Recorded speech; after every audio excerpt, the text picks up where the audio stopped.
దైవ మర్మములు జనవరి 23. సంపూర్ణ నిశ్చయత కలిగి యథార్థమైన హృదయంతో మనము దేవుని సన్నిధానమునకు చేరుదము. హెబ్రీ 10:22. మందసము యేసుక్రీస్తు ప్రభునకు గుర్తుగా ఉన్నది.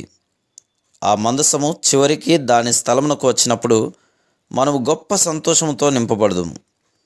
యేసుక్రీస్తు ప్రభువునకు మీ హృదయములలోనూ మీ ఇంటిలోనూ మీ సంఘ క్రమములోనూ సరైన స్థానమును ఇవ్వవలెను.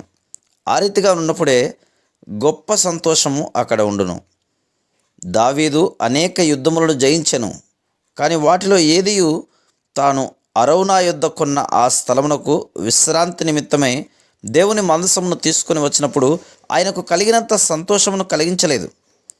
విశ్వాసుల హృదయములలో రాజులకు రాజుగాను, కుటుంబమునకు శిరస్సుగాను, సంఘములకు ప్రభువుగాను యేసుక్రీస్తు ప్రభు సింహాసనాసీనుడిగా చేయబోట మనం చూసినప్పుడు అదే మన ఆనందము బలమునగును.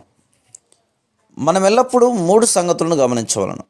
1, నీ వ్యక్తిగత జీవితమునకు యేసుక్రీస్తు ప్రభువే శిరస్సుగా ఉండవలను. 2, నీ కుటుంబమునకు శిరస్సుగా ఉండవలను. 3, నీవు ఏ సమాజంలో సభ్యునిగా ఉన్నావో ఆ సమాజమునకు ఆయనే శిరస్సుగా ఉండవలను. ఇది ఎప్పుడు వాస్తవమగునో అప్పుడే నీవు దేవుని మందసమును దాని సరైన విశ్రాంతి స్థలమునకు తెచ్చిన వ్యక్తి వగుదువు. అదే మన ఆనందం. కానీ ఇది ఆ ఆనందమునకు ప్రారంభం మాత్రమే. యెహోవా యందలి ఆనందము నీకు నిజముగా బలమై ఉన్నదని చెప్పగలవా?